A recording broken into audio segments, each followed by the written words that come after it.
Buenas tardes a todos, bienvenidos a una nueva charla. Hola Aníbal, bienvenido Raúl, hola Jorge, Katy, Gaby, Eliana, hola Johnny, Mili, hola Eduardo, bienvenidos a todos. Vamos a hablar un poco acerca de las cubiertas del tabernáculo. Pero antes de empezar con la charla en sí, vamos a ver un pequeño video que nos da un pantallazo visual acerca del tema.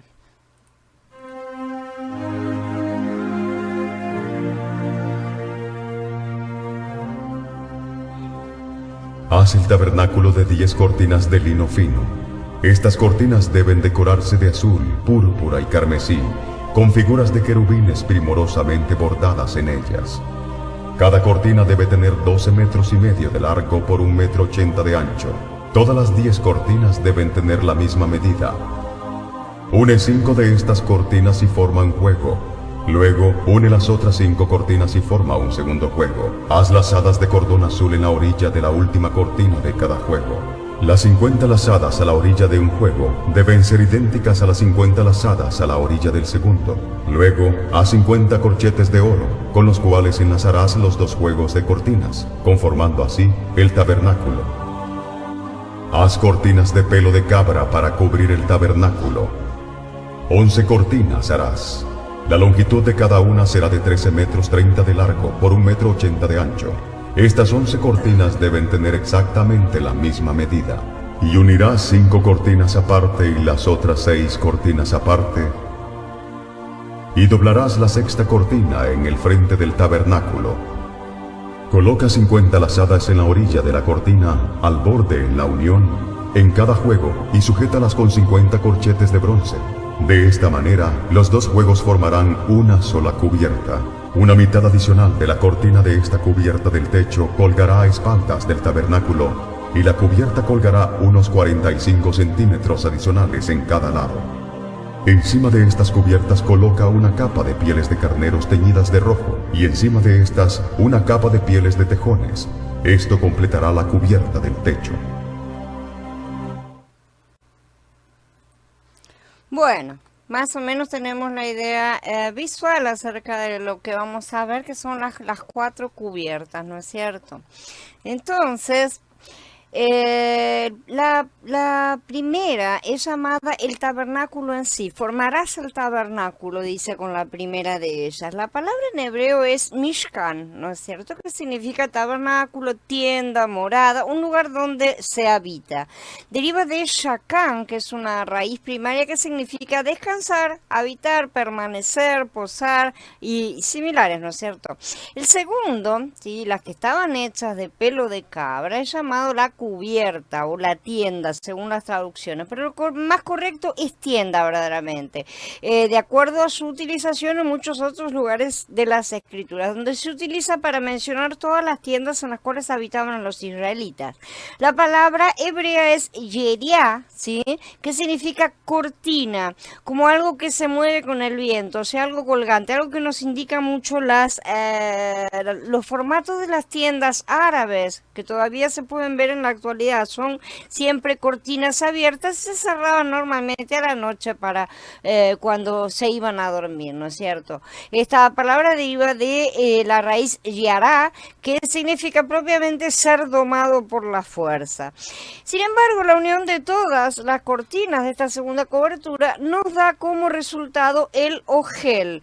Dice en el capítulo 26, en el Pasuk 11, enlaza la tienda, en cuanto a su traducción, de modo que quede en una sola pieza. Si esto se lee, Baogel Behaya Ejad. Las dos restantes cubiertas, ¿no es cierto? Son llamadas sencillamente cubiertas, nada más. La palabra es mixé, que significa una cobertura, algo que cubre, algo que tapa. Y puede ser inclusive de cualquier tipo de material, de madera, de tejido, de cualquier cosa. Tres términos entonces se aplican a estos 4 juegos de cortinas y esto de acuerdo a su posición. El Mishkan, que es el tabernáculo en sí, es el más interior de todos los juegos, ¿sí? El Ogel, que es la tienda en sí, es el segundo. Y los dos siguientes son llamados simplemente cubiertas. De modo que la primer cubierta conforma el Mishkan, o el tabernáculo, que está cubierto por el Ogel, ¿sí? Y ambos están cubiertos por los dos Mixin, que sería el plural de Mixe. Por este motivo podemos utilizar ambos nombres, Ogel Moed o Mishkan, ¿no es cierto?, para referirnos a toda esta casa, pero podemos comprender mejor la diferencia existente entre ambas partes de esta forma. En este mensaje entonces vamos a estudiar las 4 capas de la cubierta del tabernáculo. La primera capa, que es la más interna, estaba hecha de 10 cortinas de lino fino torcido. En cuanto al tabernáculo, o sea, Mishkan, hazlo de 10 paños de tela, hazlo de lino torcido, de hilados azules, violetas y escarlatas, con un diseño de querubines bordado en ellos. Y haz 50 ganchos de oros y parea los paños unos con otros con los ganchos, de modo que el tabernáculo quede de una sola pieza. Hola Mariel, hola Fabián, bienvenido. De manera que quede de una sola pieza. La mayoría de las traducciones usan la palabra tabernáculo en los pasuquín 1 y 6 que acabamos de mencionar, ¿no es cierto? Sin embargo, algunas versiones usan la palabra tienda. De hecho, como acabamos de ver, el tabernáculo era una tienda, o mejor expresado, el tabernáculo estaba dentro de la tienda. ¿Sí? El tabernáculo es la parte interna, el Ogel Moed quedaba encima, digamos, y al final todo conformaba una totalidad. Es como una caja, por así decir, ¿no es cierto? La tienda que está completamente llena por dentro por el tabernáculo. Una tienda es una morada temporal y móvil que se usa principalmente para acampar. De acuerdo con el relato de las escrituras, el tabernáculo, o sea, la tienda de Elohim, no tenía piso, no menciona absolutamente nada para el piso, ya que el tabernáculo era portátil, sí, estaba levantado directamente sobre el suelo, se colocaba y se levantaba sobre el suelo. Por 40 años los hijos de Israel acamparon en el desierto y Elohim acampó con ellos. Esto es un tipo de Mashiach que iba a tabernaculizar, ¿no es cierto?, a tabernacular ese verbo que inventó Yahanan entre nosotros. El pueblo de Elohim levantaba sus tiendas alrededor del tabernáculo. En los primeros capítulos de Bamidbar vemos que las 12 tribus acampaban en 4 direcciones alrededor del Ogel Moed. Este es el ejército de Yahweh, ¿no? Acampaban como a cada uno se le ocurría. Estaba todo bien determinado porque Yahweh quiere que sus hijos sean el edificio bien organizado y un ejército. Esto lo vamos a estudiar en su momento. De tal modo que en el desierto tanto Elohim como el pueblo vivían en tiendas. Estaban todos viviendo en tiendas. Yahweh estaba demostrando aquí, estaba pintando que él vendría a vivir como los hombres vivían. En el primer pasuk de este capítulo vemos que se usaban 10 cortinas para hacer la tienda de Elohim. El pasuk 2 da las dimensiones de las cortinas, una longitud de 28 codos y anchura de 4 codos. Ya dijimos que las medidas que puedan ser dadas en metros desvirtúan los números utilizados en los originales, de manera que, aunque pueden llegar a ser interesantes para tener un cálculo en cuanto a la medida, no nos sirven para el estudio.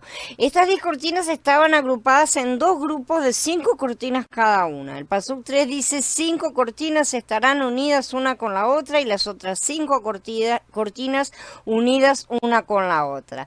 En el pasuk 4, la primera unión se refiere a las 5 primeras cortinas, a ese grupo, ¿no es cierto? Y la segunda unión al segundo grupo, como pudimos ver en el video. El pasuk 4 dice: harás las hadas de azul en la orilla de la última cortina de la primera unión, y lo mismo harás en la orilla de la cortina de la segunda unión.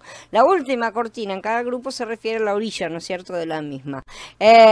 Los pasuquín 5 y 6 indican cómo estos dos grupos estaban unidos. 50 lazadas harás en la primera cortina y 50 lazadas harás en la orilla de la cortina que está en la segunda unión. Las lazadas estarán contrapuestas la una a la otra. Harás también 50 corchetes de oro con los cuales enlazarás las cortinas la una con la otra y se formará un tabernáculo, o sea, se formará una tienda, el tabernáculo se forma cuando se monta justamente esta primer cobertura. Cuando los dos grupos se unían, entonces se obtenía una sábana grande, un tejido muy grande que medía 40 codos por 28 codos. Cuando se levantaba el tabernáculo, esta sábana de cortinas, ¿no es cierto?, se tendía sobre las tablas que ya estaban en pie. Entonces la sábana de lino formaba el techo o el cielo del lugar santo y el lugar santísimo. El tabernáculo como tal tenía 30 codos de largo, 10 codos de alto y 10 codos de ancho, ¿sí? Vimos que la sábana de lino medía 40 codos por 28. Esto indica que había una colgadura en la parte de atrás y a los lados del tabernáculo. No había colgadura de frente porque era la entrada, ¿no es cierto? Por lo tanto, había una colgadura de 10 codos atrás del tabernáculo y de 9 codos a cada lado. Cuando visualizamos la sábana de lino tendida sobre las tablas en pie, podemos ver una tienda con una superposición a los lados y en la parte de atrás, como pudimos ver en el video. Vamos a ver lo que significa esta primer cortina de la cobertura. En primer lugar, son 10 cortinas, ¿no?, que la conforman. Número 10 en las escrituras representa la perfección y lo completo del ser humano, y un ser completo sin defecto. Nuestros 10 dedos también demuestran esto, ¿no es cierto? Y 10 es un número de completitud. Por ejemplo, el tema de los 10 mandamientos tenemos, ¿no es cierto? Estos mandamientos fueron dados al hombre para su perfección y para completarlo en perfección. Es significativo que Elohim no le diera ni 9 ni 11, ¿no es cierto?, sino que fueron 10. En todas las cosas, los números en las escrituras, no hay nada que no tenga un significado verdaderamente interno, lo cual no implica que tengamos que andar haciendo gematría ni ninguna de otras invenciones que son posteriores y que no corresponden verdaderamente a estas cosas, andar buscando relaciones entre las letras. Todo eso no tiene nada que ver con la numerología bíblica, que en las escrituras los números se repiten porque tienen su significado. Además, el número 10 se compone de 5 veces 2, ¿sí? Como vemos aquí clarito, 5 y 5, ¿no es cierto? Los mandamientos lo tenemos también, las 10 vírgenes, en muchos lugares en las escrituras eso se repite. El número 5 se compone de 4 más 1. Número 4 representa a la criatura y el 1 representa a Elohim, que es el único creador. Así que Elohim más el hombre equivale a 5, justamente, que es el número del hombre Elohim mezclado con el hombre, ¿sí? El hombre que ha recibido el Ruach de Mashiach y está siendo mezclado con él, obviamente, cuya plenitud será alcanzada después de su resurrección. En este sentido, el 5 representa también la gracia, esa gracia que ha sido derramada sobre el hombre. 5, entonces, es el número del nuevo hombre que hoy está siendo trabajado en el interior de los creyentes que así lo permiten, el hombre mezclado con Elohim, como debió haber sido en el principio con Adán y Javá, ¿no es cierto? Y 2 es el número del testimonio, como sabemos. Por lo tanto, 5 veces 2 representa esta mezcla, por un lado el cielo y por el otro la tierra, el barro humano siendo unido con el Ruaj divino. Las cortinas estaban unidas con corchetes de oro que simbolizan el mismo tipo de unión que las argollas del arca, ¿sí?, de la mesa de los panes. Veremos que hay también corchetes de bronce, en la siguiente cortina son de bronce, que son similares en simbología a las argollas del altar de bronce. Esta unión de las dos partes se produce gracias a la obra de Mashiach, ¿sí?, que dio como resultado el Ruaj y su derramamiento sobre los que creen. Esta unión produce un testimonio doble, ¿sí?, a lo que decretan los cielos, en la tierra el pueblo de Yahweh dice amén, pero en primer lugar el que primero lo dijo fue Mashiach mismo, ¿sí? Y así se cumple la oración que hizo él también: hágase tu voluntad, así en la tierra como en el cielo. Toda la simbología que aplica Mashiach como hombre perfecto en su primera venida aplica también al fruto que él produjo cuando el grano de trigo cayó por tierra. Eso es lo que él desea producir. Si negamos esto, negamos la eficacia de su obra, así que no es solamente salvar a muchos, sino recuperar lo que estaba perdido. Y la recuperación necesita una restauración que viene únicamente a través de la muerte y resurrección de cada creyente en Mashiach, ¿no es cierto? Cuando nos incorporamos en él a través de su muerte, nacer de nuevo de lo alto. Muchos creyentes niegan que la simbología de Mashiach pueda aplicarse a los hombres. En parte tiene razón, no puede aplicarse al viejo hombre, pero puede y debe aplicarse al nuevo hombre, que es el que se ha reproducido, por así decir. Es en el nuevo hombre es donde Mashiach se reproduce, no en el viejo, y él donde crece esa semilla que ha sido sembrada en nosotros. Si no hacemos esto, nos convertimos en copias muy malas del original, ¿no es cierto? Que de ese original que hemos recibido para ser moldeados a su imagen y semejanza. Este es el triste motivo de tan baja calidad en general entre los creyentes. Las 10 cortinas tipifican a Mashiach como un hombre que es perfecto y completo. ¿Sí? Este es el modelo justamente que debían visualizar y entender, pero que no fue comprendido evidentemente. Y también tipifican la unidad de su cuerpo. En Mashiach no hay defecto y no hay deformación. Como lo tipifican las 10 cortinas, Mashiach es hombre perfecto y completo. Y a esa misma conformación somos llamados todos, somos llamados a ser completos y perfectos. Esto no implica de ninguna manera hacernos dioses y mucho menos tratar de usurpar el trono. No se trata de eso, se trata de que el grano de trigo debe dar mucho fruto, ¿sí? Al final de cuentas, si imitamos a Mashiach, vamos a ser como él. Esa es la idea, ¿sí? Que no estimó el ser igual a Elohim como cosa a que aferrarse, dice Filipillín, ¿no es cierto? Vamos a ser iguales a él, y no consigo encontrar otra interpretación mejor para imagen y semejanza. Cuando queremos ser conformados a su imagen y semejanza, tenemos que ser iguales, ¿no es cierto? Pero no vamos a ser él. Esa es la diferencia. Si insistimos en ser menos que esta imagen y semejanza, vamos a estar despreciando su deseo. La primera capa de la cubierta, o sea, las 10 cortinas de lino fino, tipifican la humanidad de Mashiach mezclada con su divinidad en primer lugar, ¿sí? Porque ya vimos que podemos decir que tipifica a Mashiach como un hombre perfecto, en su caso, el último Adán, ¿no es cierto? En contraposición con el primer Adán, que fue creado perfecto, pero cayó. Ya que el tabernáculo también representa a nuestro nuevo hombre y además corporativamente al cuerpo de Mashiach, como ya hemos estado viendo. Entonces tiene varios niveles de interpretación, ¿no es cierto? Entonces así vamos a entender que representa lo que Yahweh planificó en primer lugar, un hombre perfecto. Este es el hombre mezclado plenamente con Elohim que él había planificado para que fuera. Adán no fue creado imperfecto, pero aún no estaba completo. Él no estaba completo porque no estaba aún mezclado por completo con Yahweh. Si Yahshua es sí esta cubierta perfecta, él sí fue el hijo perfecto, ¿no es cierto? Él es hasta hoy el único hombre Elohim perfecto, no hay otro hasta hoy, ¿sí? A él lo seguimos y de él nacemos de nuevo para ser perfecto como él es. Vamos a hablar ahora un poco acerca del tema de la mezcla prohibida. Hola Katy, hola Blanca. Este es otro punto también controvertido, que ya lo mencionamos por encima antes, ¿no es cierto? El material de la cortina. La mayoría lee lino fino, azul, púrpura y carmesí y concluyen que todo es lino, ¿no es cierto? Sin embargo, si así fuera, hablaríamos únicamente de 3 colores y no de 4.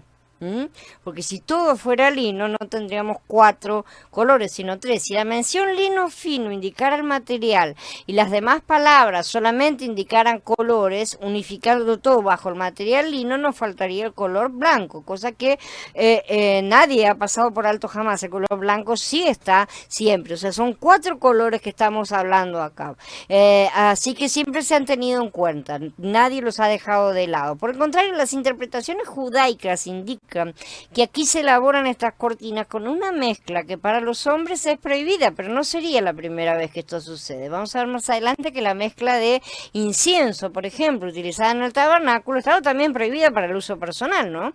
Y esto es porque ciertas cosas contienen simbología y son hasta en su simbología son kadosh. No se pueden andar usando para cualquier cosa porque si no perderían su santidad y su propósito de ser símbolos, y no pueden volverse comunes. Son cosas kadosh, ¿sí? Porque son simbólicas de ciertos aspectos del cuadro de Yahweh.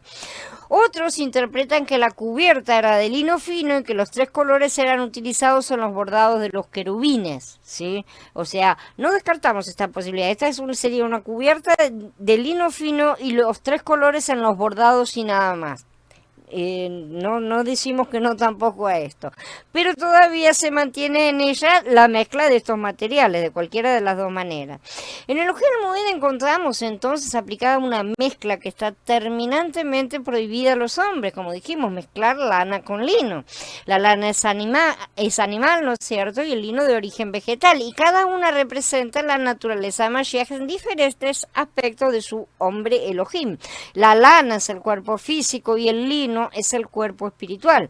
Esta mezcla habla de nuestro Cohen Gadol, que es 100% humano y 100% de Elohim. Esta misma mezcla es mencionada por Yahezkel en el capítulo 44. Sin embargo, los sacerdotes levitas, los hijos de Sadoc, que cumplieron con mi ordenanza relativa a mi santuario, cuando los hijos de Israel se desviaron de mí, ellos sí se acercarán a mí para servirme y estarán en pie delante de mí para ofrecerme el cebo y la sangre, dice Adonai Yahweh. Ellos sí entrarán en mi santuario y se acercarán a mi mesa para servirme y cumplirán con mi ordenanza. Cuando entren por las puertas del atrio interior se vestirán con vestiduras de lino. Cuando sirvan en las puertas del atrio interior y dentro del templo no se cubrirán con tela de lana. Esto ya lo estudiamos en el capítulo 26 de la serie de la cebada, el trigo y las uvas, ¿sí? Y significa que estos sacerdotes, o sea, los vencedores, porque esto es una profecía, ¿no es cierto?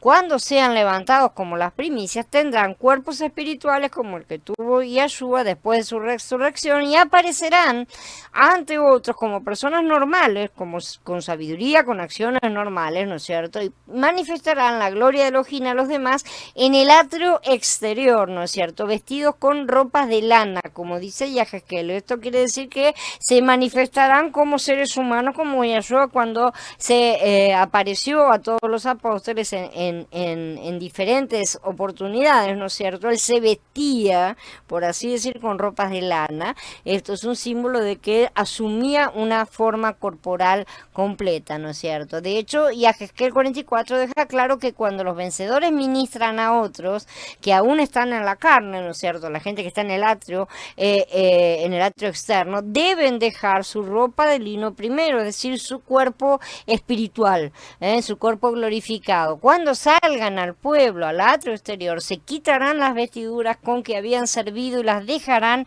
en las cámaras del santuario. Luego se vestirán con otras vestiduras, no sea que con sus vestiduras transmitan santidad al pueblo. Esto es comparable también a Moshe, que enseñó a las personas con un velo sobre el rostro en un momento. Se le exigió que velara la gloria que apareció en él porque la gente no podía soportar ver la gloria de Elohim en ese momento de su vida. Estas cosas es importante que sean vistas y comprendidas porque el Padre no ha dejado diseño alguno sin motivo. Se prohibía usar la mezcla de lana y lino, ¿sí? No uses ropa que combine lana con lino, dice Devarim 22:11, porque en la era de Pesaj, no estaban listos para estas cosas, no estaban listas para esta mezcla, ¿no es cierto? Era únicamente lana. En la era de Shavuot hemos recibido en promesa estas vestiduras de lino fino en el nuevo Brexit, con el nuevo Ruach que tenemos en nuestro interior. Pero esas dos cosas no han sido unificadas aún, aunque tenemos lana y lino, se pelean bastante, ¿no es cierto? Aún están en guerra, porque de hecho la parte de lana, que es nuestra carne, ha sido destinada a muerte total y en su momento, en la resurrección, será reemplazada por un nuevo cuerpo glorificado. Por ahora tenemos las cosas en promesa. Los sacerdotes fueron vestidos con el lino por esta razón, ¿no es cierto? En Shemot 28 lo vamos a estudiar, que fueron vestidos de lino, ¿sí? Y en el gran día de la expiación, en el Yom Kippur, Aarón se vestía con este material, como indica en Vayikra 16, para que pudiera tipificar la pureza absoluta de la naturaleza de aquel de quien Aarón no era más que la sombra. Entonces, ¿Cómo queda esto para nosotros hoy? Porque como tenemos las dos naturalezas, pero la nueva aún no en plenitud y ambas están en nuestro interior, tenemos que practicar la orden con respecto a su antigua manera de vivir.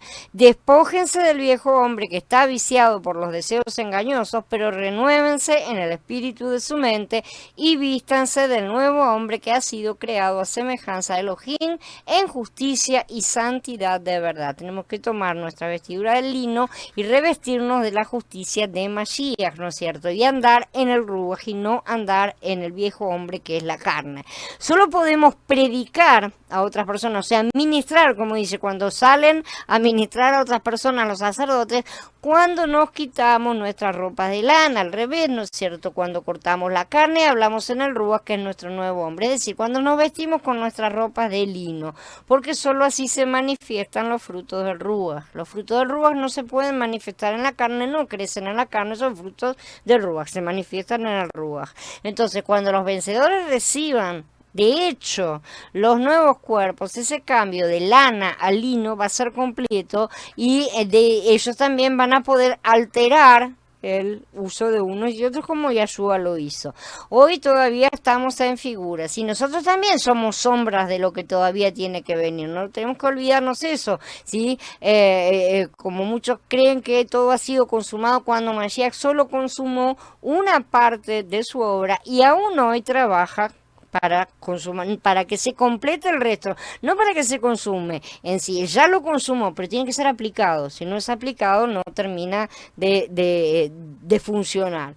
Según Hitgalut 19, en el capítulo 19, Pasuk 8, el lino fino representa una conducta justa, ¿no es cierto? Shemot 26 dice que el lino no solo era fino, sino que también era torcido, el lino se lo retorcían las hebras para poder crear una hebra larga, porque las hebras del lino, tanto las del lino como la lana, siguen el mismo proceso, ¿no es cierto? Son hebras cortas, para formar un hilo largo se necesitan retorcer y retorcerlas entre sí, ¿sí? Entonces esto significa que el hilo fue finamente trabajado, ¿sí? Retorciendo las hebras cortas para unirlas y formar un hilo largo, según el proceso normal del hilado. Mashiach también fue de esta manera trabajado, y de la misma forma lo somos nosotros, individual y corporativamente. Esta es la forma en que somos unidos al árbol. El lino es vegetal y este entrelazado, digamos, simboliza nuestra unión al árbol de la vida que es Mashiach, pero también la forma en que fluimos unos con otros como miembros del mismo cuerpo, porque las hebras, las diferentes hebras, tienen que estar unidas entre sí. Los hilos cortos son unidos para formar un único hilo, ¿no es cierto? Vamos a hablar ahora un poco acerca de los 4 colores. Vamos a ir viendo algunas imágenes también para que tengan un poco de idea acerca de los formatos. Como se pueden ver ahí, tenemos la primera y la segunda cubierta, en donde la primera son 10, ¿no es cierto? Y la segunda son 11. Vamos a hablar primero entonces, como dije, los 4 colores. Acerca de los colores, en sí ya hablamos antes, hablamos en el capítulo 70, cuando mencionamos los materiales y el mobiliario, ¿no es cierto?, del Ohel Moed. Pero vamos a repasar rápidamente lo básico. Aquí se mencionan los colores azul, púrpura y carmesí, pero no podemos dejar de lado el blanco del lino. El blanco indica pureza, es decir, algo que no tiene corrupción. En las escrituras, cuando se habla de vestiduras de lino fino, como dijimos, indican la justicia cuando aplicada como cobertura de los pecadores, los habilita para entrar en la presencia de Yahweh. Por eso que las vestiduras de los sacerdotes serán de lino fino. En la primera etapa, las coberturas eran de lana, nos referimos a la era de Pesaj y al tiempo anterior en general, ¿no es cierto? Incluyendo los sacrificios realizados desde Caín y Jebel en adelante, ¿sí? Toda esa etapa fue una cobertura animal. por así decir, y por eso fue temporal hasta que vino el verdadero Cordero. Después dio inicio a la nueva era de Shavuot, una era intermedia entre la era de Pesach y la era de Sukkot. En esta era de Sukkot, cuando entremos en breve, los vencedores recibirán los cuerpos glorificados y serán las primicias. Esto es, será una era de lino, ya no lana, ya no animal, sino vegetal, ¿sí? Y esto también sucederá al resto en su momento, como ya hemos estudiado. Esta es la era de la cobertura vegetal, ¿sí? La cobertura de lino fino, o sea, la justicia de Yahshua HaMashiach aplicada a los creyentes. El azul representa algo celestial, tanto en naturaleza como en apariencia. Como se revela en la Besorá de Yahanan, Yahshua era totalmente celestial en su humanidad y su vivir humano, ¿no es cierto? Él no vivió como un hombre terrenal común y corriente, sino como un hombre celestial, tanto en naturaleza como en apariencia. Por esa razón, él podía decir que él descendió del cielo, que era el pan del cielo, el pan de vida, ¿no es cierto? Así también nosotros debemos adquirir esa celestialidad, por así decir, buscando desarrollar la mente de Mashiach. Esto es nuestra vida espiritual. El púrpura es un color de realeza, denota aquello que es real tanto en posición como en conducta. Aunque Yahshua era un nazareno, él se conducía verdaderamente como un rey. La Besorá de Matías describe a Yahshua como aquel que actúa y se conduce como un rey.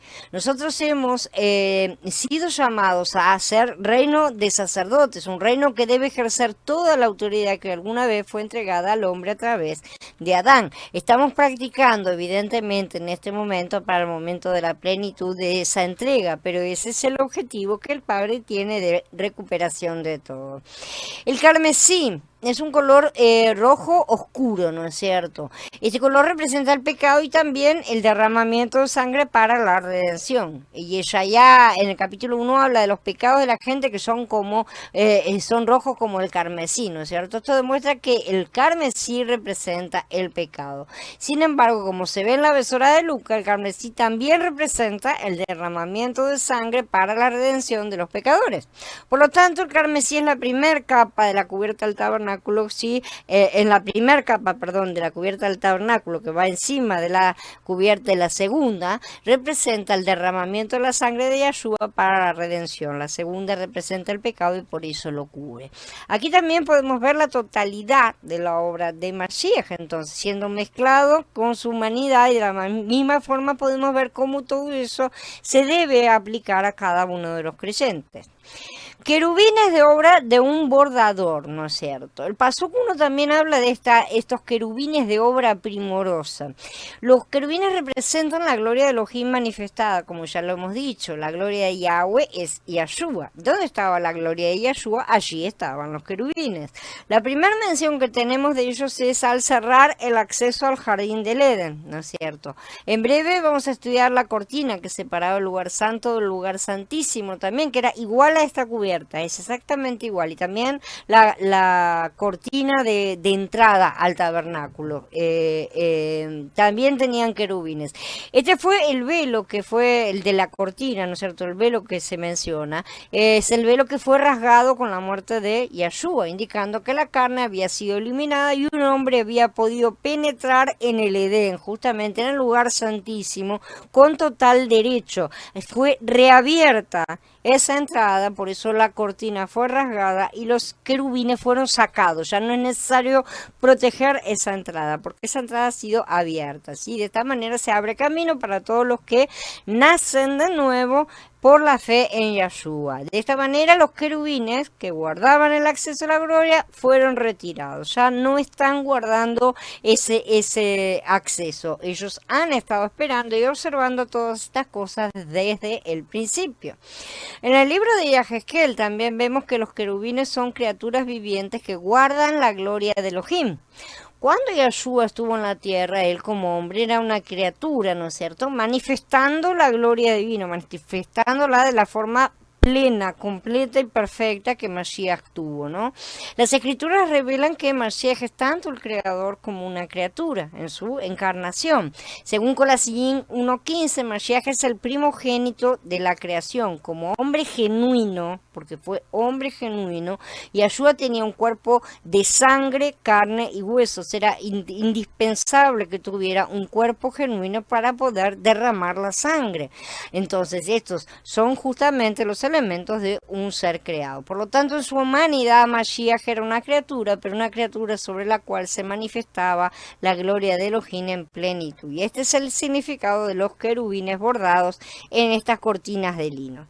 Estos querubines eran el trabajo de un obrero adiestrado, de un bordador muy avanzado, por así decirlo, ¿no es cierto? Aquí el obrero denota a alguien adiestrado en el arte del bordado, y esto representa el trabajo que constituye el Ruach HaKodesh en Yeshua, ¿sí? Por lo tanto, el Ruach HaKodesh es el obrero adiestrado, el bordador, justamente, que realiza ese trabajo primoroso.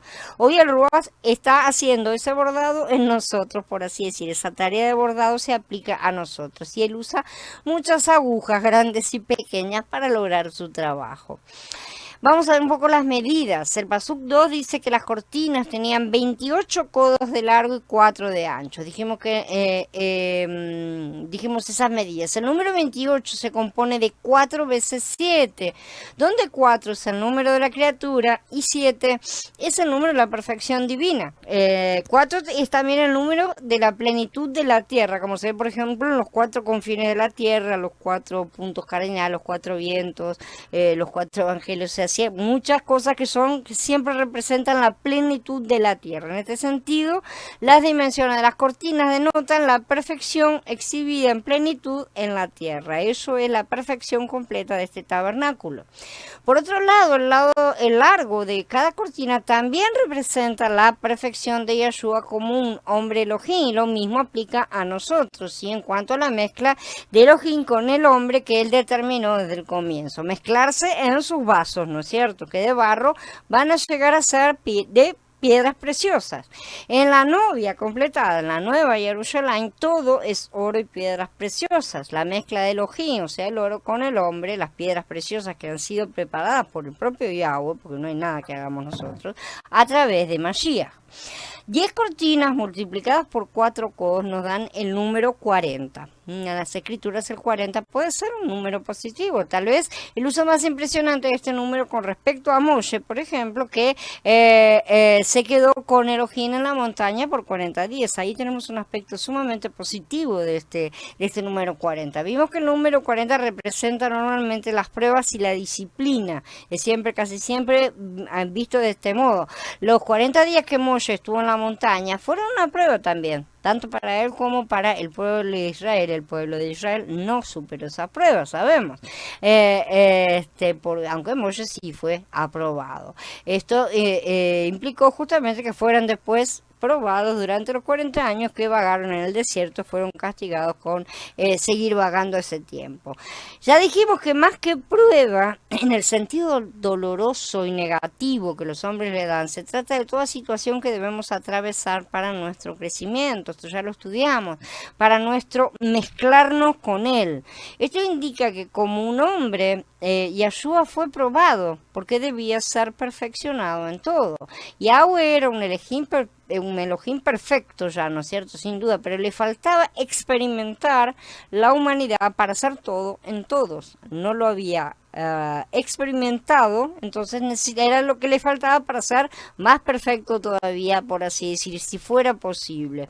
Debido a que su perfección y lo completo de él fueron probados, él es un hombre aprobado tanto por Elohim como por el hombre mismo. De la misma manera, nosotros como frutos del fruto, o sea de Mashiach, somos probados y somos trabajados. También Yeshua pasó 40 días en el desierto simbólicamente. Esto significa que él fue tratado y probado en todo como un hombre común y finalmente fue aprobado. Según los 4 evangelios, Elohim fue probado y tratado a lo largo de su vida. Al final de su vida él fue juzgado conforme a la ley de Elohim y a la ley del Imperio Romano también. Él fue juzgado 3 veces por las autoridades judías y 3 más por los oficiales del Imperio Romano según la ley romana.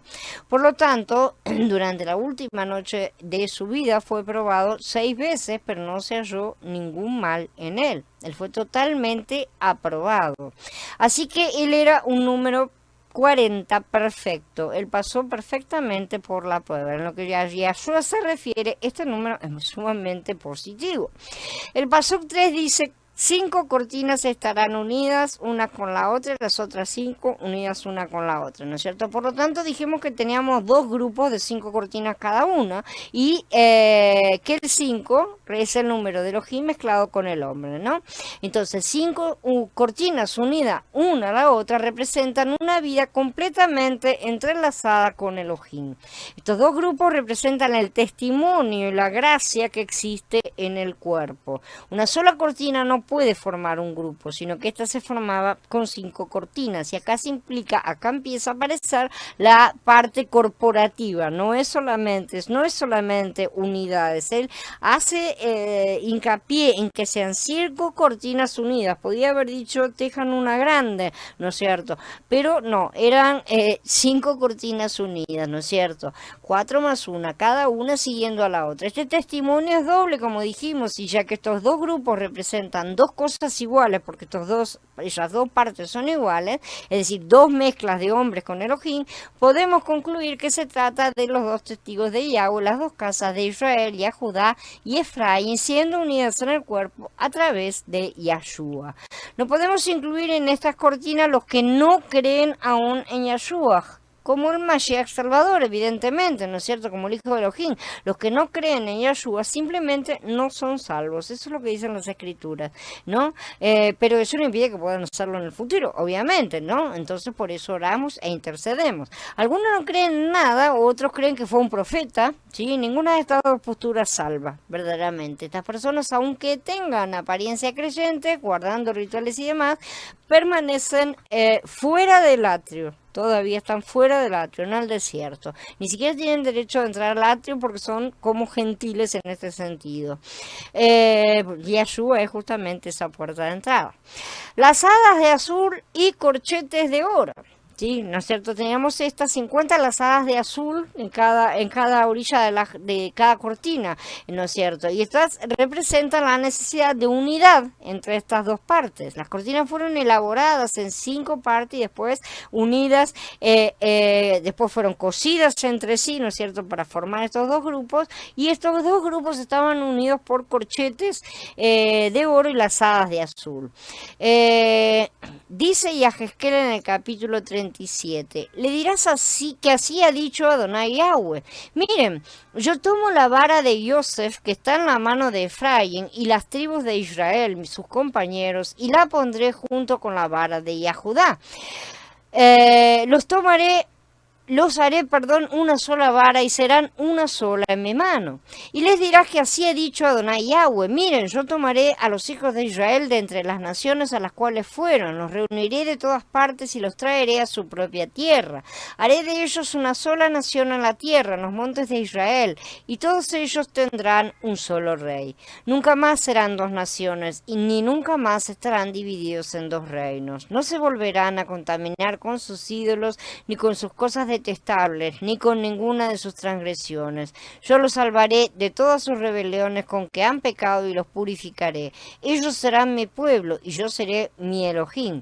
Mi siervo David será rey sobre ellos y habrá un solo pastor para todos ellos. Andarán según mis decretos, guardarán mis estatutos y los pondrán en práctica. Habitarán en la tierra que di a mi siervo, a Jacob, en la cual habitaron sus padres. En ella habitarán para siempre ellos, sus hijos y los hijos de sus hijos. Y mi siervo David será su gobernante para siempre. Haré con ellos un pacto de paz. Será un pacto eterno con ellos. Los multiplicaré y pondré mi santuario entre ellos para siempre. Mi tabernáculo estará junto a ellos. Yo seré su Elohim y ellos serán mi pueblo. Y cuando mi santuario esté en medio de ellos para siempre, sabrán las naciones que yo, Yahweh, santifico a Israel. El hecho de que estas lazadas estaban en la orilla de cada cortina indican que era el resultado de la vida de gracia en el cuerpo, corporativamente, para dar un testimonio. Estas lazadas se aplican a nuestra experiencia espiritual, obviamente también. Por ejemplo, un hermano puede tener las virtudes de ser valiente, ser estable, pero es posible que falte algo que conecte esas dos virtudes. ¿Sí? Generalmente nosotros somos descentrados, somos faltos de equilibrio en todo lo que tenemos. Nosotros nos inclinamos mucho para un lado y nos falta el otro. No obstante, con Yeshua, la valentía se conecta con la humildad con la paciencia con la bondad, ¿no es cierto? Siempre está todo conectándose para dar ese equilibrio que de momento está perdido. Todas las virtudes de Yeshua están conectadas, no hay interrupción entre ellas porque fluyen todas a través del Ruach HaKodesh. Sin embargo, debido a que hay interrupciones entre nuestras virtudes, ¿sí? Para nosotros es difícil estar unidos unos a otros y es una posición que debemos trabajar continuamente. Eso se trabaja, ¿sí? Para no entristecer al Ruach, como dice. Esta expresión implica interrumpirlo en su fluir, secarlo, apartarlo, impedirle su camino, ¿no es cierto? Su expresión, su expansión. Si no hay conexión entre la valentía de un hermano y su estabilidad, se le va a hacer difícil unirse a los otros. Pero, gloria al Padre, tenemos los corchetes de oro del Ruach que nos dan el cemento que nos falta para esta unidad. O sea, es la parte que nos completa y nos une. Estas lazadas eran de azul porque provienen completamente del nuevo hombre, o sea, de lo divino que ha sido depositado en cada creyente. Y los corchetes serán de oro porque simbolizan el poder que une, como dijimos que se relacionan con las argollas que habíamos mencionado antes. Y esto proviene de la naturaleza divina, si no hay nada humano acá, ni puede haberlo. El Ruach es lo único que consigue unir y mantener en Ejad cada pieza del tabernáculo, o sea, cada célula del cuerpo. Según el Pasuk 5, las lazadas en cada grupo estaban enfrente una de la otra, ¿no es cierto? Estaban enfrentadas. Esto los coloca en la misma posición que los querubines, enfrentadas unas a otras, colocadas sobre el lugar santísimo, porque están encima, ¿no es cierto? Con los bordados hacia abajo, observando la gloria. En Shemot 26 dice, harás también 50 corchetes de oro con los cuales enlazarás las cortinas y se formará un tabernáculo. Los corchetes de oro entonces son el punto final que forma el tabernáculo. A partir de aquí Yahweh continuará pintando el cuadro de lo que sucedió después de que él creara al primer hombre perfecto. Esto, recordemos, también representa a Adán antes de su caída. Necesitamos ver el cuadro de la humanidad de Elohim, esa humanidad que él creó para que fuera su morada, ¿sí? Que está representada por la primer cubierta del tabernáculo. Aunque no tengamos las palabras para describir los detalles de la humanidad de Mashiach, que es la misma que se reproduce en los creyentes y que por su vez conforman el cuerpo, que es la novia, podemos obtener algún entendimiento de ellos al orar verdaderamente sobre estos pasukim, porque el Ruach nos enseña. Todos tenemos que interiorizarnos de estos detalles porque hemos sido engendrados según la misma especie de Mashiach, o sea, de lo alto. Al examinar la primera capa de la cubierta del tabernáculo, vemos que las cortinas enlazadas no son simplemente una cubierta, son una cubierta protectora. ¿Sí? Esta cubierta protege todo lo que está debajo de ella. La tienda del tabernáculo no es simplemente una morada, una casa como las humanas, ¿no es cierto?, donde entramos y salimos. El tabernáculo es también un contenedor, un modelo del vaso de barro que somos. Contiene el arca, contiene la mesa, la menorá, el altar del incienso, cubre todas las tablas, también todas las tablas que lo rodean, ¿no es cierto?, que le dan la forma, todas las cosas que Yahweh diseñó para que fueran colocadas en nuestro interior, individual y corporativamente.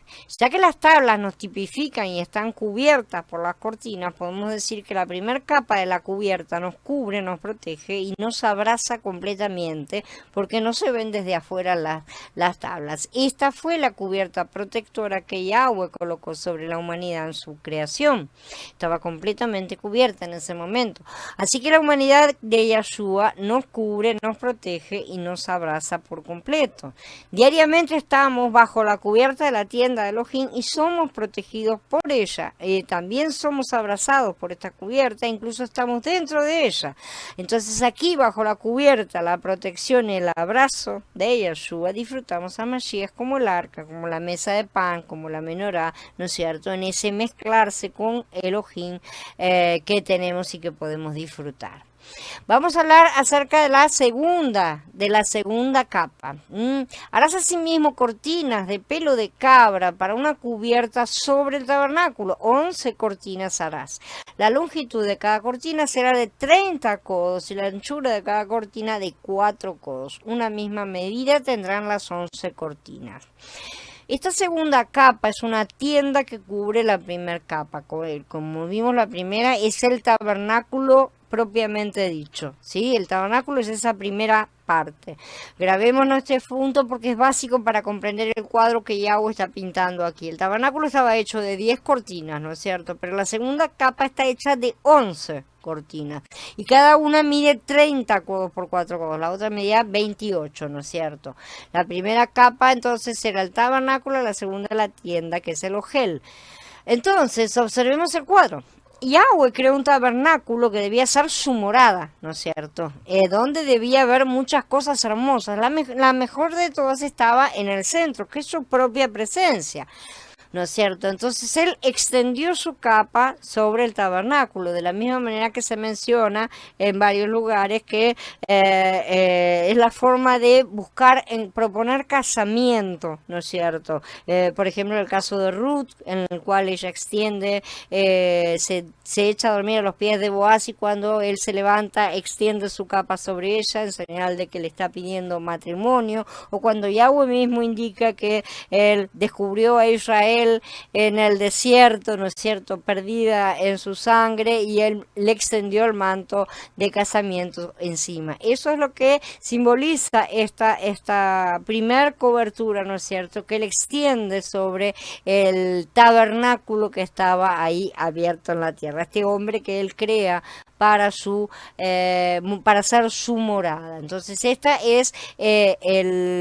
es el significado. Pero el hombre tabernáculo cayó, sabemos perfectamente, quedó corrupto, y entonces él quedó cubierto automáticamente por una capa llamada pecado. Entonces esta es la segunda cubierta de pelos de cabra, justamente, que representa el pecado. Tomó cuenta del tabernáculo de Yahweh, ¿no es cierto?, planeado para ser una habitación celestial, y lo transformó en una tienda, en una habitación terrena y carnal.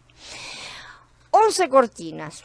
Es significativo que haya 10 en la primera capa y 11 en la segunda. En la primera las cortinas son 10 indicando la perfección del gobierno celestial, pero en la segunda son 11 porque hubo un agregado, un intento de usurpación que pretendió entrometerse en el gobierno.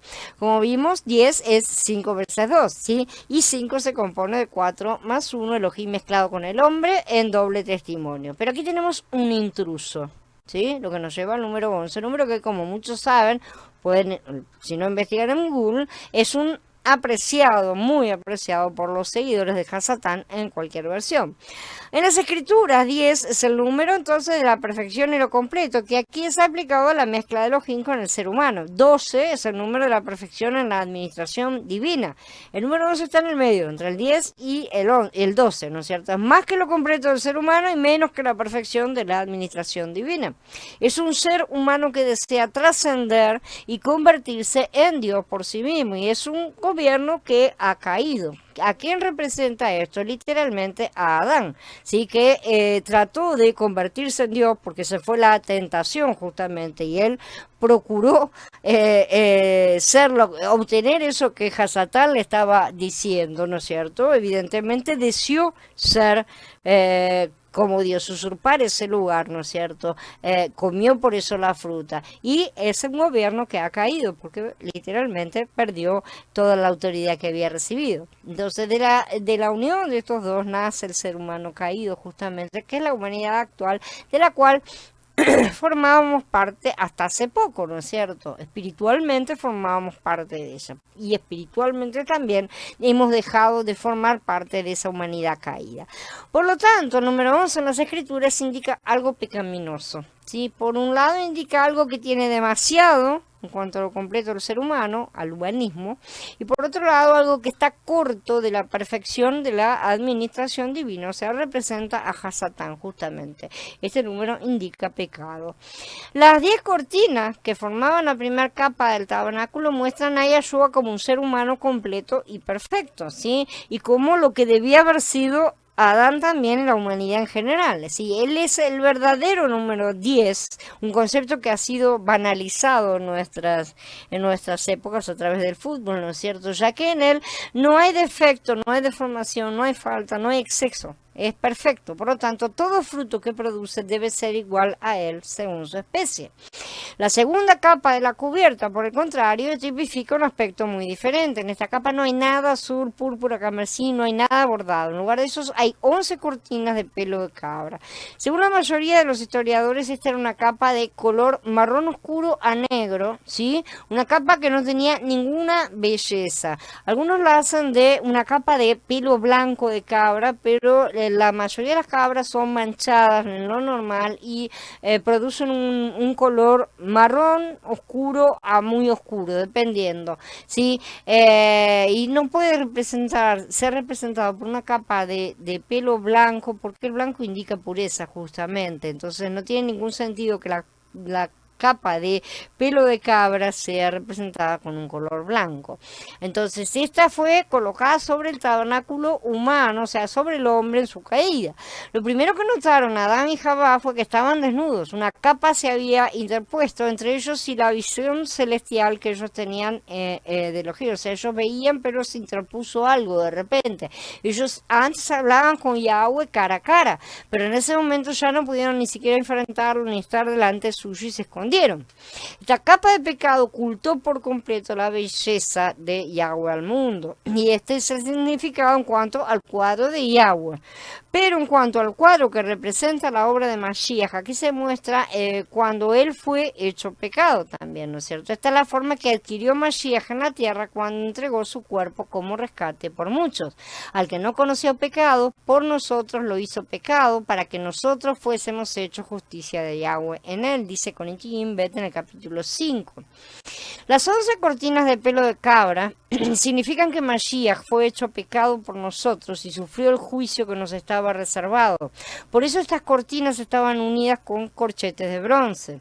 El bronce representa la justicia divina. Durante las últimas 3 horas que él estuvo en el madero, desde el mediodía hasta las 3 en punto de la tarde, él fue juzgado como si hubiera sido un pecador ante los ojos de Elohim. Esta fue la hora en que él clamó a gran voz diciendo: Elohim mío, ¿por qué me has desamparado? En esas horas él fue desamparado por Elohim, ya que él lo consideraba un pecador. Fue considerado un pecador, ¿sí? Como aquel que fue hecho pecado por nosotros. Justamente de esta manera, Yahshua, perfecto y completo, llegó a ser un pecador bajo el juicio de Elohim. El justo fue juzgado por Elohim en lugar del injusto. En las escrituras, el lino fino, ya dijimos, es la conducta apropiada para un ser humano puro y perfecto. Sin embargo, las cabras representan a aquellos que son malignos y condenados por Elohim. Pondrá a las ovejas a la derecha y las cabras a la izquierda. Entonces le dirá también a los de la izquierda: apártense de mí, malditos. O sea, las cabras son las que los que representan a los malditos, a los pecadores. El pelo de las cabras representa sus pecados, es decir, sus actos malignos. El cabello es lo que el hombre produce, ¿sí? Por eso un nazareno consagraba su cabello, un nazareo, simbolizando así que todo lo que su vida produjera, que obviamente esto es simbólico, tiene que ser los frutos del Ruach, ¿sí? Estaba dedicado y consagrado a Yahweh, ¿no es cierto? O sea, todo lo que estaba ahí colocando, estaba consagrando, era Kadosh. Así que la segunda capa está compuesta de los pecados con de los pecadores, perdón, con todos sus pecados, con lo que producen, ¿sí? Todos los hijos del maligno, todo lo que han preferido servir al príncipe de este mundo antes de que a su rey. Y esto está muy claramente simbolizado por el sacrificio del chivo expiatorio por el que pecado, que ya vamos a estudiar en su momento a fondo con las 2 cabras para Azazel.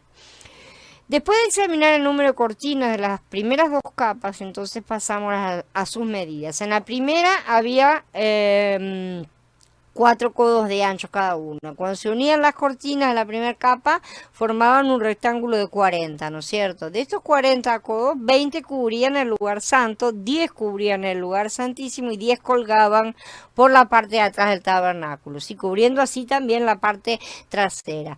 Además, cuando mencionamos, como ya mencionamos en el punto anterior, había una colgadura a cada lado. Ahora bien, cada una de las cortinas de la segunda capa medía 30 codos por 4 codos, ¿sí? Cuando todas las cortinas se unían, se obtenía un rectángulo que medía 44 codos por 30 codos.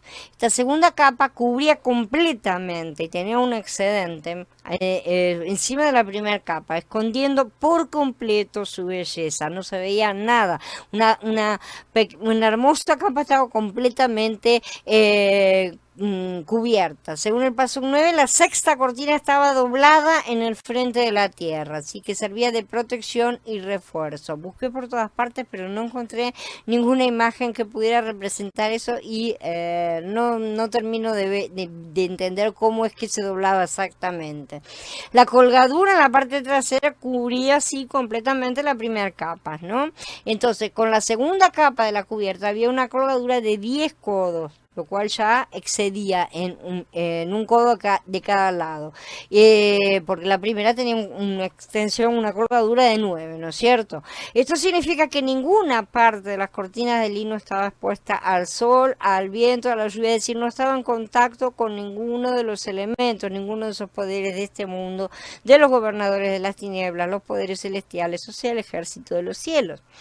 El número 30 en las escrituras se puede componer de 2 maneras, 5 veces 6 y 3 veces 10. En este caso, 5 es el número de la gracia, 6 es el número de los pecadores. Por lo tanto, el 30, compuesto de 5 veces 6, representa la gracia de asumir la responsabilidad por los pecadores. Cuando Yeshua fue hecho pecado por nosotros, Él llevó toda la responsabilidad de nosotros como pecadores. Él pagó nuestra deuda.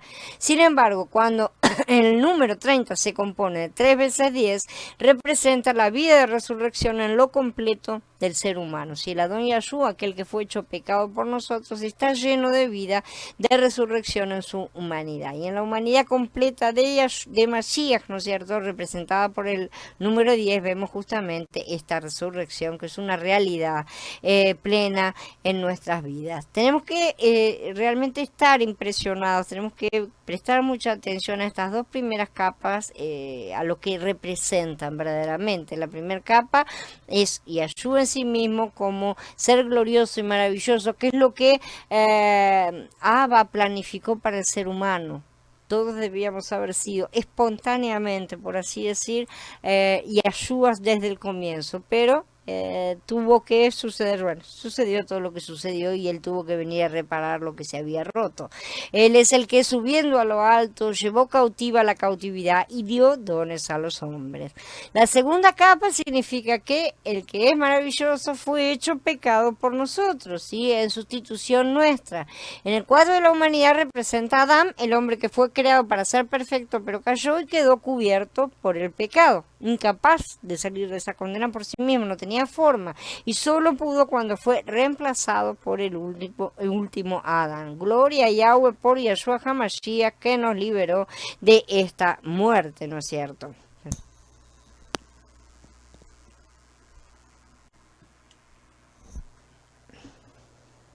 Si no tuviéramos estos tipos no podríamos conocer a Yahshua de manera detallada, ¿sí? Por eso es que las descripciones en las escrituras son tan ricas de su persona. Tal vez seríamos peritos en construir maquetas, ¿no es cierto? Como muchos hasta en tamaño real se han hecho, ¿no? Podríamos ser especialistas en qué tipo de tono de azul o de púrpura era el exacto utilizado en la época de Moshe, como si eso fuera tan relevante. Hay tantas cosas inútiles en las cuales perder el tiempo, ¿no es cierto? Pero Yahweh no nos dio el tabernáculo para que continuáramos tan ciegos como el primer día. Gloria a Él que nos muestra a Mashiach, a nosotros, al cuerpo, su casa, su deseo, su voluntad en todas estas cosas. Miremos lo que Él desea mostrar y no lo que nosotros podemos ver. Muchos creyentes adoptan una enseñanza que no toma en consideración los tipos del Tanaj, a menos que esté referido explícitamente en el Berit Hadashah. Esto es una de las discusiones entre una y otros creyentes. De acuerdo con esta visión, tenemos que aceptar como tipos solo aquellas cosas que el Berit Hadashah dice explícitamente que son tipos, ¿no es cierto? Por ejemplo, como Yahanan en el capítulo 1 habla de Mashiach como el Cordero Elohim, entonces tenemos que considerar el Cordero Shemot como un tipo de Mashiach. Ahí tenemos permiso, por así decir. Sin embargo, cuando Shaul estaba interpretando la tipología del tabernáculo en Ibrín 9, si es que él fue el autor, ¿no es cierto? Él nos dijo que tenía mucho que decir, pero no tenía el tiempo en ese momento. Esto indica que estos asuntos a los cuales él no se ha referido por falta de tiempo, justamente, que sí pueden llegar a ser tipos, puede que lo sean, verdaderamente. Inclusive tenemos que tener en cuenta que ellos vieron hasta donde la revelación del Ruach les mostró, ya que no en todas las épocas se revela todo a plenitud. Y el Ruach ha continuado revelando cosas, como hoy vemos. Por lo tanto, muchas personas y cosas del Tanaj también pueden ser tipos genuinos, y aunque no son reconocidos como tales en el Berit Hadashah, porque los apóstoles no vieron todo, absolutamente. Tomemos a Joseph como un ejemplo. Muchos creyentes reconocen a Joseph como un hijo de Mashiach, José, ¿no es cierto? Sin embargo, el Berit Hadashah no dice que Joseph sea un tipo de Yahshua. Ahí no parecen protestar demasiado los cristianos. Pero bueno, de esta manera los creyentes en general van interpretando las escrituras como en un buffet, ¿sí? Eligiendo las partes que les gustan y dejando de lado las que no. Así, lógicamente, es inevitable que se levanten multitud de denominaciones. No se puede. No, nadie va a estar de acuerdo con dos cosas. Muchos creyentes no hacen caso de tipos importantes en el Tanaj por mantener la visión de que solo lo del que el Berit Hadashah indica es válido. Y no es así, porque no existen esas dos divisiones en las cuales lo han separado. No existe eso. Nunca han comprendido que las escrituras no son dos libros separados, porque el autor es el mismo y todo tiene una continuación y desarrollo perfecto. Muchos lectores de las escrituras consideran el tabernáculo como un tipo de la congregación, ¿sí? Sin embargo, ¿dónde dice directamente el Berit Hadashah que el tabernáculo tipifica la congregación? No lo dice. Aunque esto no aparece directamente en el Berit Hadashah, hay indicios, ciertamente. En la medida que el Ruach va revelando, nos vamos dando cuenta. Si aceptamos esto, ¿cuál debe ser nuestro entendimiento de las primeras capas del tabernáculo? ¿Qué posición tienen estas en nuestro entendimiento? Para estar seguros necesitamos llegar a las conclusiones apropiadas acerca de estas capas y interpretarlas justamente como tipos de Mashiach. Tanaj es un libro de figuras, ¿sí? Es el cuadro de Yahweh. El Berit Hadashah es un libro de interpretación, por así decir, ¿sí? Porque uno son las sombras y el otro es la realidad de esas sombras. En parte también. Una buena parte de esa interpretación fue revelada en ese momento, ciertamente, pero nueva revelación está siendo mostrada día a día, en medida que nos acercamos más a esta etapa de transición, de entrar en la nueva etapa de Sukkot. Lo que se revela en el Berit Hadashah corresponde a lo que está en el Tanaj. No es necesario que el Berit Hadashah diga específicamente que algo en el Tanaj es un tipo. No es necesario. Una vez que nos damos cuenta de la pauta que Yahweh nos pone para ver las cosas, necesitamos aplicarla con discernimiento, evidentemente. Todos estos asuntos relacionados con el tabernáculo deben ser entendidos de acuerdo con el principio de este tipo de comparación. Entonces entendemos el Tanaj a la manera del Berit Hadashah, porque tenemos las reglas en la realidad, y por eso vemos un cuadro detallado tanto de Mashiach como de la congregación. Para esta segunda cortina, dice, hará 50 lazadas en la orilla de cada cortina, al borde de la unión, y 50 lazadas en la orilla de la cortina de la segunda unión. Acá son igual que en la primera cubierta, pero no se dice que sean de azul, no eran azules. Y como un hombre perfecto, Mashiach es celestial en la primera cubierta. Pero cuando él se hizo un pecador por nosotros, ya no era celestial. Por esta razón, las lazadas de la segunda capa no son azules, ni se menciona de qué color eran. Probablemente serían del mismo material. Y sigue, harás así mismo 50 corchetes de bronce. Ahora, si estos corchetes representan el poder de la justicia que une. El bronce o el cobre representa el juicio de Elohim, como ya vamos a ver cuando veamos el altar del holocausto, ¿no es cierto? Los pecadores, todas las cosas malignas son juzgadas en ese altar. Para cubrir este altar se usaron los incensarios de bronce que pertenecían a los 250 rebeldes que pretendieron rebelarse contra Moshe. Esto sustenta la idea de que el bronce representa el juicio divino y que el altar es el lugar del juicio. Sobre el altar se juzgaba el sacrificio en lugar de la persona que lo ofrecía. Se hacía la imposición de manos y se hacía el traspaso simbólico de los pecados. Además, la serpiente de bronce tenemos también sobre el asta, representa también el juicio. Es un tipo de Mashiach que fue juzgado por Elohim en nuestro lugar. Como señal del juicio, los corchetes en la segunda capa eran de bronce. Esta segunda capa no podía tener cosa de oro porque implica el pecado, ¿no es cierto? El Pasuk 11 dice que los corchetes unían la tienda y la hacían una cubierta, ¿no es cierto? Esto significa que aun cuando él estaba bajo el juicio de Elohim, Mashiach permaneció íntegro también. Si nosotros estuviéramos bajo el juicio de Elohim, nos quebrantaríamos. Sin embargo, aunque el juicio justo de Elohim juzgó y probó a Mashiach, él se mantuvo íntegro. Es interesante ver que acá existe también la unión del ser humano porque con Elohim, ¿no es cierto? Porque él tomó nuestro lugar, él se integró con nosotros, ¿no es cierto? Se identificó con nosotros para convertirse en ese pecado. La tercera capa de la cubierta. Dice, harás también a la tienda una cubierta de pieles de carneros teñidas de rojo y una cubierta de pieles de tejones encima. ¿Sí? Los carneros son machos y representan a Mashiach como un hombre fuerte. La cubierta de pieles de carneros teñida de rojo representa a Mashiach sufriendo la muerte y derramando su sangre. Antes de que pudiera haber pieles de carneros para hacer la tercera cubierta, estos carneros tuvieron que morir, evidentemente.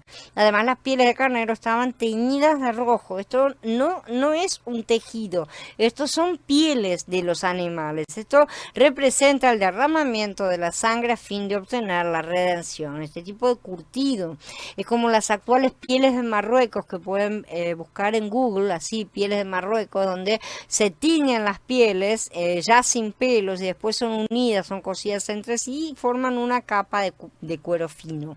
Entonces, aunque la primera capa de la cubierta estaba el color carmesí entre los colores porque estaban mezclados, y ni la primera ni la segunda capa estaban teñidas de rojo. En cambio, la tercera parte es completamente rojo. Entonces se coloca sobre el ser humano, sobre la capa del ser humano que debía ser casado, debía ser desposado con Elohim, ¿no es cierto? Se coloca la manta del pecado y encima cubriendo también se coloca la sangre derramada, la sangre redentora, ¿no es cierto? Cuando Abraham estaba en el monte, que estaba dispuesto a ofrecer a su hijo Yitzhak en sacrificio, alzó los ojos y vio un carnero trabado en un zarzal por los cuernos, ¿no es cierto? Él tomó el carnero y lo ofreció en holocausto. Yitzhak representa tipológicamente a Yahshua HaMashiach y su holocausto sobre el madero, y ese carnero, ¿no es cierto?, representa justamente esta cubierta. Los cuadros de Abba Kadosh se distribuyen metódica y consistentemente a lo largo de todas las escrituras. Por lo tanto, la primera capa representa al hombre perfecto, Yahshua, la segunda, Mashiach como nuestro sustituto, y la tercera, la redención a través del derramamiento de su sangre. Él calificó como el hombre perfecto que pudo ser el sustituto que llevó nuestros pecados y así llevó a cabo la redención. Y ahora esta redención que fue obtenida por Mashiach cubre a todos los elegidos de Elohim y a su pueblo redimido, ¿no es cierto? Alabado sea Elohim porque estamos bajo las pieles de carneros teñidas de roja, porque eso quiere decir que estamos cubiertos por la obra redentora y completa de Mashiach. Él es nuestra redención. Finalmente, la cuarta capa de la cubierta, ¿sí? Hay incertidumbre un poco aquí en cuanto a qué piel se refiere la palabra hebrea tahash, ¿sí? Que es empleada con referencia a esta cubierta exterior del tabernáculo, ¿sí? Y que también era la envoltura de los accesorios y los utensilios del santuario, ¿sí? Cuando se los transportaba. Este término tahash suele aparecer junto a la palabra or o orot, piel o pieles, ¿no es cierto? En numerosas situaciones, ¿no es cierto? La opinión casi unánime de los comentaristas es que se refiere a un animal. Esto prácticamente no hay ningún tipo de duda. Los eruditos han traducido or, ¿no es cierto? Que dijimos que significa piel, or tahash como pieles de tejón, o también puede ser orot tahashim, ¿no es cierto? Pieles de delfín, pieles de marsopa, pieles de dugongo, pieles de vaca marina, pieles de foca, piel fina, pieles moradas, pieles azules, pieles de tajal. Esas son todas las traducciones que podemos llegar a encontrar y tal vez haya otras. Por lo general, los eruditos no favorecen demasiado la traducción pieles de tejón porque no parece probable que pudieran conseguir suficientes pieles de este animal en la zona en la que estaba, ¿sí? Ni en Egipto ni en el desierto, para justamente cubrir el tabernáculo. Otros, a pesar de que es la que más está difundida, no parece ser tan probable que sea aplicable, ¿no es cierto? Por lo general, otros eruditos creen que no es correcto ni pieles de tejón, ni pieles de foca, ni pieles de marsopa, porque ninguno de estos animales, junto con el delfín y el dugón, porque todos ellos son inmundos como alimento, ¿no es cierto? Todos estos animales son inmundos. Por eso encuentran difícil concebir que la piel de un animal inmundo se hubiera utilizado para algo tan sagrado como la construcción del tabernáculo, ¿no es cierto? Como cubierta protectora de los artículos cuando se trasladaban, ¿sí? Los que se inclinan por este punto de vista sugieren que tahash podría referirse a la piel de un animal limpio, a un tipo de antílope, una oveja, una cabra o algo así. El diccionario bíblico de Fawcett dice que las pieles de tejón, porque esta es la mayoría, eran la cubierta exterior del tabernáculo, del arca, la mesa, el candelero, o sea, cuando se los trasladaban, ¿no es cierto? Y a Jezquiel 16:10, Yahweh alude a esto bajo la imagen de los zapatos hechos con pieles de tejón para mujeres delicadas y hermosas. Este era un material de los zapatos que usaban los hebreos en los días festivos. Las focas eran numerosas en las costas de la península del Sinaítico. Otros dicen que es el alecore, un pez del mar de caña que todavía usan los árabes para hacer suelas para zapatos y propósitos similares. Es llamado dahash en árabe, similar a tahash, ¿no es cierto? Otros piensan que es el macho cabrío del tipo del antílope llamado takaz, relacionado tal vez con tahash, que tiene una pronunciación similar, ¿no es cierto? Una gran objeción al tejón es que no se encuentra en tierras bíblicas, Siria, Arabia o Egipto, y ciertamente no en cantidades suficientes para el propósito de los israelitas. La objeción al alicore, ese pescado, ¿no es cierto? Está en Vayikra 11:10, todo lo que no tiene aletas y escamas en los mares, ¿no es cierto? No puede ser comestible, pero esta prohibición se refiere solo a usarlos como alimento. Además, tahash probablemente incluye animales marinos en general. Sus pieles hechas de cuero estaban bien ajustadas para proteger contra el clima. Josefo hace que el color sea azul cielo, ¿sí? Estas son las cosas que aparecen en el diccionario mencionado. Aunque la foca o el dugongo, que es la vaca marina justamente, era inmunda, podía utilizarse su piel, podría haber sido realmente. De cualquier manera no vamos a llegar a ningún detalle, saber qué, porque no se sabe verdaderamente. El hecho de que las focas fuesen inmundas como alimento no descartaría necesariamente que pudieran utilizarse sus pieles como cobertura. Pues, por ejemplo, es cierto que el león y el águila eran inmundos, ¿no es cierto? En Vallecas aparecen como animales inmundos, pero una de las 4 caras con que se representa a los querubines, que Yahezkel vio era de león y la otra era de águila. No se pueden comer ninguno de estos dos animales, sin embargo, de cualquier manera están representados en las caras de los querubines. Los carros de cobre que Shlomo hizo para el templo también tenían representaciones de leones, lo que sin duda concordaba con los planos que David recibió por inspiración divina, según está escrito.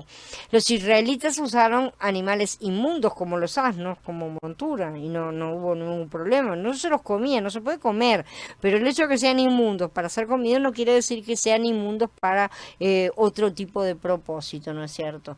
Entonces, ¿cómo podrían haber obtenido estos animales los israelitas? Si el término bíblico Tahash designa realmente un tipo de foca, surge la pregunta, ¿no es cierto? ¿Cómo consiguieron focas ahí?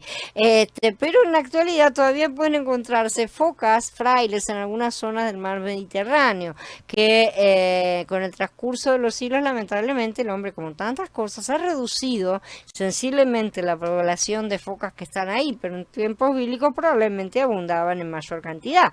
Los egipcios antiguos también practicaban el comercio, ¿no es cierto?, en esa zona, y recibían todo tipo de pieles, incluidas también las pieles de foca, de manera que tal vez puede haber sido contadas entre los tesoros con los cuales despojaron a Egipto.